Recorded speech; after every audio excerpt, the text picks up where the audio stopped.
మాతృదేవోభవ పితృదేవోభవ ఆచార్య దేవోభవ. Hello my dear students and parents, I am Harish Reddy, master trainer and mentor to IIT NEET episode students.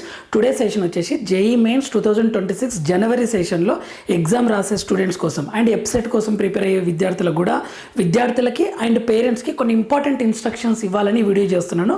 Already last వీడియోలో నేను కొన్ని points చెప్పాను. ఏమని అంటే 150+ marks వస్తాయి. ఇప్పుడు మనకు JEE మెయిన్స్లో ఎన్ని మార్క్స్ ఉంటాయి? 300 మార్క్స్ కదా. 150+ మార్క్స్ వస్తే మీ పిల్లలకి ఏదో ఒక NIT కానీ IIIT కానీ సీట్ వస్తుంది అని చెప్పాను అనమాట. ఓపెన్ కేటగిరీ వాళ్ళకి రిజర్వేషన్ ఇస్ డిఫరెంట్, 100% సీట్ వస్తుందని చెప్పాను అనమాట. అయితే కొద్దిమంది పేరెంట్స్ యొక్క డౌట్ ఏంటి అంటే, మీరు ఎలా చెప్తున్నారు సార్ సీట్ రావాలి అని అంటే, depends on so many factors కదా, paper toughness, number of students, ఇవన్నీ ఉంటుంది కదా. 150, 160, 170 మార్క్స్ వస్తే సీట్ వస్తుందని ఎలా చెప్తున్నారు అని పేరెంట్స్ డిస్కస్ చేశారు. ఈ మార్క్స్ నేను మీరు ఏ కాలేజీలో అయితే ఉన్నారో, ఫర్ ఎగ్జాంపుల్ శ్రీ చైతన్య, నారాయణ, ఆకాశ, అల్లెన్న, ఫిడ్జియా, ఎనీథింగ్, ఏదైనా ఏ కాలేజ్ అయినా తీసుకోండి. ఆ కాలేజ్ లోపల గ్రాండ్ టెస్ట్లు పెడుతున్నారు కదా, ఇప్పుడు ఎగ్జామ్స్ అవుతున్నాయి కదా, ఆ ఎగ్జామ్స్లల్లో ఈ స్కోర్స్ వస్తే మీకు సీట్ వస్తుందని చెప్పాను అనమాట. అయితే కొద్దిమంది పేరెంట్స్ ఎలా చెప్తున్నారు, ఏ ఫ్యాక్టర్స్ బేస్డ్గా చెప్తున్నారు, మార్క్స్ అని పిల్లల మీద ప్రెషర్ చేయొద్దు కదా అని అంటున్నారు. నేను as a faculty based on my experience I have worked in this in different institutions. ఆ పేపర్ స్టాండర్డ్ తెలుసు, ఏ స్టూడెంట్కి వస్తుంది ఏ స్టూడెంట్కి రాదని ఈజీగా చెప్పగలుగుతాం. ఎవరైనా, నేననే కాదు, ఏ ఫ్యాకల్టీ అయినా ఎక్స్పీరియన్స్ ఉంటే ఖచ్చితంగా ఈ కేటగిరీ స్టూడెంట్స్కి రావచ్చు, వీళ్ళకి రాకపోవచ్చు, కష్టం అవుతుందని చెప్పగలుగుతాం అనమాట. సింపుల్ అండి. ఒక స్టూడెంట్ యొక్క ప్రతిభని ఫ్యాకల్టీ గురువే ఫస్ట్ గుర్తుపడతాడు. ఎగ్జాంపుల్ కూడా ఉంది కదా మనకు. ఎలా అంటే మహాభారతం లోపల ద్రోణాచార్యుడు అర్జునుని యొక్క టాలెంట్ని ఎలా గుర్తుపెట్టాడు? ఒక సింగిల్ షాట్ చూసి గుర్తుపెట్టాడు. పక్షి కనుబొమ్మను మాత్రమే హిట్ చేయాలని చెప్తే అర్జునుడు దాన్ని హిట్ చేసేసరికి గుర్తుపడతాడు. ఎలా అంటే ఆ షాట్ కొట్టడం అంత ఈజీ కాదు, ఎంతో ఫోకస్, ఎంతో ప్రాక్టీస్ ఉంటేనే అవుతుంది. అంత డిఫికల్ట్ షాట్ని క్రాక్ చేశాడు అంటే, కొట్టాడు అంటే ఇతడు గొప్ప విలుకారుడు అవుతాడు అని చెప్పేసి అతనికి ట్రైనింగ్ ఇస్తాడనమాట. అలా నేను యాజ్ ఎ ఫ్యాకల్టీగా మేము కూడా పిల్లల మార్క్స్ 150, 160, 170 మార్క్స్ రావడం అంటే అంత ఈజీ కాదు. ఎంత కష్టపడితే వస్తాయో మాకు తెలుసు. ఇప్పుడు ఈ కాలేజీలలో పెట్టే ఎగ్జామ్స్లలో ఒక స్టూడెంట్కి 200 మార్క్స్ వస్తున్నాయి అంటే ఆ స్టూడెంట్ బేసిక్స్ పర్ఫెక్ట్గా ఉంటాయి, చాలా హార్డ్ వర్క్ చేస్తేనే ఆ మార్క్స్ వస్తాయి. కాబట్టి సీట్ వస్తుందని చెప్తున్నాం అనమాట. మై డియర్ పేరెంట్స్, ఇది ఒకసారి అర్థం చేసుకునే ప్రయత్నం చేయండి. పేరెంట్స్కి వాళ్ళ స్టూడెంట్స్ విషయంలో ఎలా ఉంటుందంటే, మేబీ వస్తుందో రాదో, వర్క్ అయితే చేస్తున్నారనే డౌట్ ఉంటుంది. మీరు ఎప్పుడైతే మీ పిల్లల్ని మీరు నమ్మారో, మా పిల్లలకి ఖచ్చితంగా వస్తుంది, బాగా వర్క్ చేస్తున్నారు, ఏమైనా ప్రాబ్లం ఉంటే నేను వాళ్ళ ఫ్యాకల్టీ దగ్గర మాట్లాడతామని ఈ సపోర్ట్ ఇస్తే స్టూడెంట్స్ యొక్క బలం రెట్టింపు అవుతుంది, మంచి మార్క్స్ తెచ్చుకుంటారు. నా వైపు నుండి కొన్ని పాయింట్స్ ఇస్తాను ఇక్కడ. పేరెంట్స్ అడుగుతున్నారు కొద్దిమంది, సార్ మా పిల్లలకి 80 మార్క్సే వస్తున్నాయి, అవుట్ ఆఫ్ 300 90 మార్క్సే వస్తున్నాయి, 120 మార్క్సే వస్తున్నాయి, అది సీట్ వస్తుందా అని అడుగుతున్నారు. నేనేం చెప్తాను అంటే 150, 160+ మార్క్స్ వస్తే మాత్రం ఖచ్చితంగా వస్తుందని చెప్తున్నాను. ఈ 120 వస్తే, ఇప్పుడు మీకు పెట్టే కాలేజీలో 120 వస్తే 100% రాదని చెప్పట్లేదు నేను. కష్టపడి ఈ స్కోర్ని ఇంప్రూవ్ చేసుకోవాల్సిందే. ఇంప్రూవ్ చేసుకుంటే ఖచ్చితంగా మీకు సీట్ వచ్చే అవకాశాలు ఉంటుంది. అంతేగాని ఇక ఇప్పుడు మీ కాలేజీలలో 70+ వస్తుంది, 60+ వస్తుంది అవుట్ ఆఫ్ 300కి అంటే మాత్రం చాలా డేంజర్ జోన్లో ఉన్నట్లు. ఒక్కసారి చూసుకోండి my dear parents and students. Next, which college is best అని అడుగుతున్నారు కొద్దిమంది. ఇప్పుడు 10th క్లాస్ అయిపోయి వాళ్ళు, సార్ మేము ఇప్పుడు 10th ఇప్పుడే మేము నారాయణ మాధాపూర్ బెటరా, చైతన్య మాధాపూర్ బెటరా, ఆకాష్ బెటరా, అల్లెన్ బెటరా అని అడుగుతున్నారు. ఆన్లైన్ ఇది అన్అకాడమీ బెటరా, వేదాంత్ బెటరా అని కొద్దిమంది పేరెంట్స్ అడుగుతున్నారు. నేను వాళ్ళకి ఇచ్చే సలహా ఏంటి అంటే ఆల్ బెటర్ అని చెప్తాను. ఎందుకంటే ఈ కాలేజీలలో ఉన్న ప్రోగ్రామ్ చాలా స్ట్రాంగ్ ఉంటుంది, అంటే ఎగ్జామ్ ప్యాటర్న్ చాలా బాగుంటుంది, ఎగ్జామ్ పెట్టే వింగ్ చాలా స్ట్రాంగ్ ఉంటుంది, ఫ్యాకల్టీ కూడా ఎక్స్పీరియన్స్డ్ ఫ్యాకల్టీ ఉంటారు. అన్నీ కాదు, కొన్ని ఇన్స్టిట్యూషన్లలో ఇది ఒక పెద్ద మాఫియా, స్టూడెంట్స్ నుంచి 3-4 లక్షలు తీసుకొని అలా చేస్తారు. కాబట్టి మీరు ఏం చేయండి అంటే లోకల్ కాలేజీలు అయినా బెటరే. మీకు ఒకవేళ అఫోర్డ్ చేయగలుగుతాము అని అనుకుంటే చూడండి, ఇవైతే నో డౌట్, ప్రోగ్రామ్ వైజ్గా నో ఇష్యూస్. ఇక ఫ్యాకల్టీ ఎవరైనా చెప్పేది అర్థం కాకపోతే మాత్రమే ప్రాబ్లం అవుతుంది. ఒకసారి చూసుకోండి, ఫీజెస్ అయితే చాలా ఎక్కువ ఉంటాయి వీళ్ళే. నెక్స్ట్, లోకల్ కాలేజ్ అయినా చాలా better, no doubt. Local college వాళ్ళు కూడా ఈ కాలేజీల పేపర్లనే ఫాలో అవుతుంటారు. కాబట్టి ఈ లోకల్ కాలేజీలో పెట్టే ఎగ్జామ్స్లో కూడా మీకు 150, 180+ వస్తే సూపరే, నో డౌట్. అండ్ ఇంకొకటి ఫైనల్గా నేను చెప్పేది ఏంటి అంటే, స్టూడెంట్ పేరెంట్ దగ్గర ఉండి చదివితే ఫస్ట్ ప్రిఫరెన్స్ నేను అదే చెప్తానమాట. ఎందుకంటే స్టూడెంట్ చదువుతున్నాడా లేదా, ఎంత టైం చదువుతున్నాడు, ఎంత టైం వేస్ట్ చేస్తున్నాడు అని పేరెంట్స్కి అవగాహన వస్తుంది. అండ్ ఇంటి నుండి వెళ్తే బెటర్. లేదు మేము విలేజ్లో ఉంటాము, హాస్టల్ వేయాల్సిన సిచ్యువేషన్ ఉంది అంటే మాత్రం ఎవ్రీ వీక్ మానిటర్ చేస్తూ ఉండాలి. ఆఫ్టర్ ఎగ్జామ్ మీకు మార్క్స్ ఎన్ని వస్తున్నాయి అది ఇదని క్లియర్గా తెలుసుకొని వాళ్ళతో డిస్కస్ చేస్తూ ఉండాలి. నెక్స్ట్ ఇక్కడ ఇంకొక పాయింట్ ఏంటి అంటే క్వశ్చన్ పేపర్ చాలా స్ట్రాంగ్ ఉంటాయని చెప్పాను కదా. మీకు ఎలా తెలుసు అంటే when I'm working in colleges, ఈ కార్పొరేట్ కాలేజ్లో వర్క్ చేసేటప్పుడు క్వశ్చన్ పేపర్ ఫ్యాకల్టీ ప్రిపేర్ చేస్తారు. నేను క్వశ్చన్ పేపర్ ప్రిపేర్ చేసేటప్పుడు ఇన్స్ట్రక్షన్స్ ఇలా ఉంటాయన్నమాట. ఈజీ క్వశ్చన్స్ కొన్ని, మోడరేట్ క్వశ్చన్స్ కొన్ని, ప్రీవియస్ ఇయర్స్ రిలేటెడ్ క్వశ్చన్స్ కొన్ని, ఎన్సీఆర్టీ క్వశ్చన్స్ కొన్ని, టఫ్ క్వశ్చన్స్ కొన్ని ప్రిపేర్ చేయండి అని ఉంటుంది.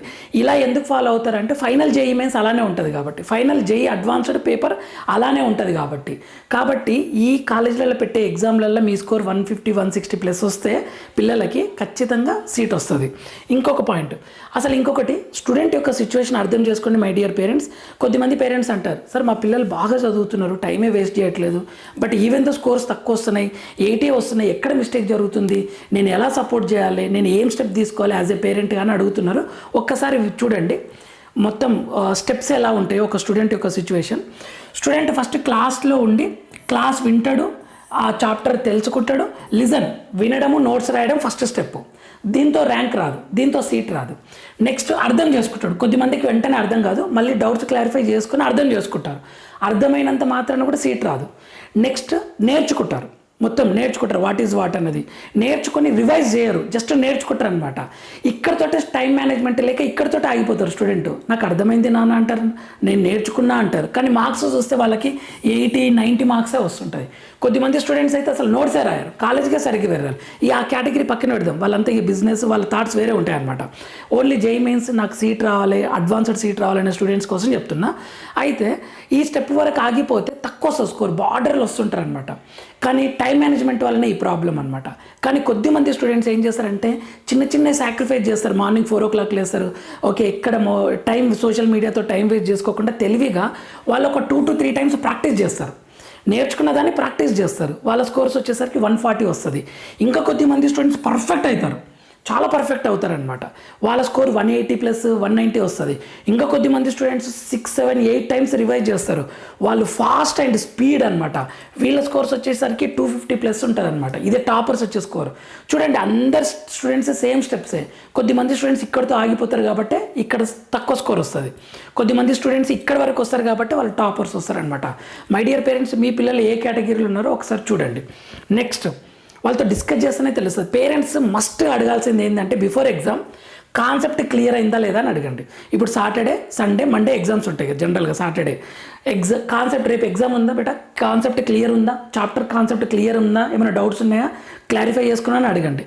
Next NCERT previous years questions 3 times revise చేసావా, 3-4 times అని అడగండి. అంతేగాని స్టూడెంట్ నేర్చుకున్న డాడీ అన్న వెంటనే సైలెంట్ అవ్వకండి. రివైజ్ చేసావా అని అడగండి. నేను రివైజ్ చేయలేదు, నాకు టైం సరిపోలేదు అంటే ఈ మార్క్స్ తక్కువ వస్తాయి. నేను రివైజ్ చేసినా అంటే అప్పుడు రిజల్ట్ చూడండి, మార్క్స్ మంచిగా వస్తే అక్కడితో ఆగిపోండి. మార్క్స్ తక్కువ వస్తే ఎర్రర్ నోట్స్ రాసావా, డౌట్స్ క్లారిఫై చేసుకున్నావా అని అడగండి. ఈ స్టెప్స్ జస్ట్ ఫాలో చేయండి. ఎవ్రీ ఎగ్జామ్ తర్వాత ఒక 5 minutes డిస్కస్ చేయండి. అప్పుడు స్టూడెంట్ కూడా అరే మా నాన్నకి మా అమ్మ కూడా ఎక్స్పెక్టేషన్స్ ఉన్నాయి నా మీద, రిజల్ట్స్ గురించి డిస్కస్ చేస్తున్నారు అని ఫుల్ డబల్ వర్క్ చేస్తారు పిల్లలు. నెక్స్ట్ మా పేరెంట్స్ అటువంటి వాళ్ళు కాదు, మా పేరెంట్స్ చాలా అంతకు మించి ఆలోచిస్తారు, మమ్మల్ని ట్రాప్ చేస్తారనే స్టూడెంట్స్ గురించి కాదు నేను చెప్పేసి సిన్సియర్ స్టూడెంట్స్ గురించి చెప్తున్నా.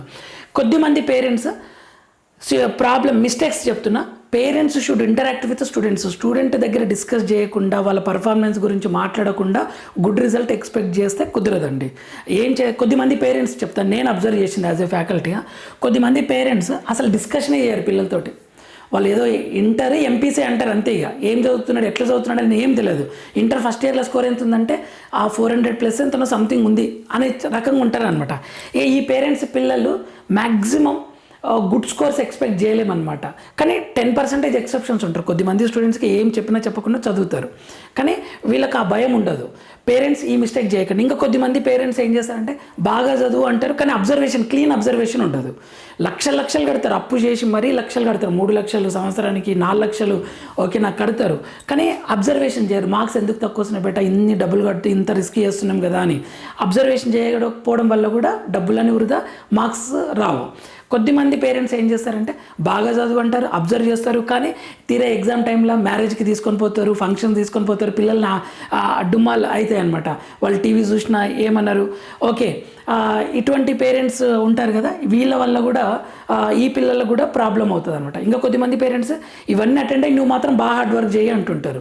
సో అది ప్రాబ్లం. అలా ఉండొద్దు. కొద్దిమంది పేరెంట్స్ మాత్రం ఇలా ఉంటారు, స్టూడెంట్స్ కోసం, వాళ్ళ పిల్లల కోసం no TV, no functions. Exam టైంలో జనవరిలో ఎగ్జామ్ ఉంది, జనవరి 21 to 30 మధ్యన, అంతవరకు ఏ ఫంక్షన్స్ కానీ ప్రోగ్రామ్స్ కానీ పెట్టకండి. కొద్దిమంది పేరెంట్స్ అయితే పిల్లలు ఎగ్జామ్స్ రాయకుంటే కూడా పట్టించుకోవట్లేదు. సెల్ఫ్ ప్రిపరేషన్ అని ఇంట్లో ఉండి ప్రిపేర్ అవుతారు. ఈ టైంలో శ్రీ చైతన్య ఏ కాలేజ్ అయినా సరే వాళ్ళు ఎగ్జామ్స్ రాయకుంటే కూడా వాళ్ళు అసలు ఏం పట్టించుకోవట్లేదు. అలా పట్టించుకోకుంటే మాత్రం డ్రాబ్యాక్ అవుతుంది. కొద్దిమంది పేరెంట్స్ పట్టించుకుంటున్నారు, ఎగ్జామ్స్ దగ్గరుండి రాపిస్తున్నారు, వాళ్ళు ఎక్కడ ఫంక్షన్స్ అవన్నీ అటెండ్ కాకుండా పిల్లలు ఎగ్జామ్కే ప్రయారిటీ ఇస్తున్నారు. వాళ్ళు ఖచ్చితంగా రిజల్ట్ వస్తుంది. ఇది చాలా ఎఫెక్ట్ వస్తుంది. చూడండి, చూసుకోండి my dear parents. And final conclusion ఏంటంటే మీ పిల్లల దగ్గర డిస్కస్ చేయాలి అండ్ రీజన్ తెలుసుకోవాలి ఎందుకు తక్కువ వస్తున్నాయి అని చెప్పేసి. ఓకే, ఈ ఎగ్జామ్ వరకే. వన్స్ బీటెక్లో పడ్డారంటే తర్వాత అక్కడ నుంచి ఆ పిల్లలే చూసుకుంటారు. డోంట్ ప్రెషర్, బయట నుంచి ప్రెషర్ చేయకండి. ఏదో నెంబర్ చెప్పాను కదా 180 అని, ఎందుకు రావట్లేదు అని ప్రెషర్ చేయకండి. ఒక ఎగ్ మీద బయట నుంచి ప్రెషర్ చేస్తే పగిలిపోతుంది. అదే ఎగ్ లోపల నుంచి ప్రెషర్ వస్తే ఒక కొత్త జీవి వస్తుంది కదా. ఇలాంటి మోటివేషన్ ఇవ్వండి. మీరు డిస్కస్ చేసి స్టూడెంట్స్కి ఎంకరేజ్ చేస్తే ఆ పిల్లలకి లోపల నుండి వస్తుంది ప్రెషర్. అరే నాకు సీట్ వస్తే మా నాన్న చాలా సంతోషపడతాడు, మా అమ్మ సంతోషపడుతుంది అని చెప్పేసి ఈ విధంగా ఎంకరేజ్ చేయండి. ఎక్కడ మిస్టేక్ జరుగుతుందో తెలుసుకోండి మై డియర్ పేరెంట్స్. ఫైనల్గా మన ఛానల్ని లైక్ చేయండి, షేర్ చేయండి, సబ్స్క్రైబ్ చేసుకోండి. లైక్ చేయండి, ఖచ్చితంగా ఈ వీడియోకి చాలా హెల్ప్ అవుతుంది, రీచ్ అవుతుంది. నెక్స్ట్ కొద్దిమంది పేరెంట్స్ అడుగుతున్నారు, సార్ కౌన్సిలింగ్ వరకు మీరు చెప్తారా, ఇన్ఫర్మేషన్స్ అన్నీ ఇస్తారా అని. ఖచ్చితంగా up to last round సీసాప్ counselling వరకు ఎప్సెట్ కానీ లాస్ట్ రౌండ్ వరకు నేను మీకు క్లియర్ గైడెన్స్, కౌన్సిలింగ్లో ఏం చేయాలి ఏం చేయొద్దు అనే పాయింట్స్ అన్నీ చెప్తాను. సబ్జెక్ట్ ట్రిక్స్, నోటిఫికేషన్స్ వీటన్నిటిని ఎక్స్ప్లెయిన్ చేసే ప్రయత్నం చేస్తాను. మన ఛానల్ని లైక్ చేయండి. ఎవరైనా ఫస్ట్ టైం చూసే వాళ్ళైతే ఖచ్చితంగా సబ్స్క్రైబ్ చేసుకోండి, లైక్ చేయండి. Thank you for watching. Next వీడియోలో మనం మళ్ళీ కలుద్దాం. అంతవరకు మాతృదేవోభవ, పితృదేవోభవ, ఆచార్య దేవోభవ.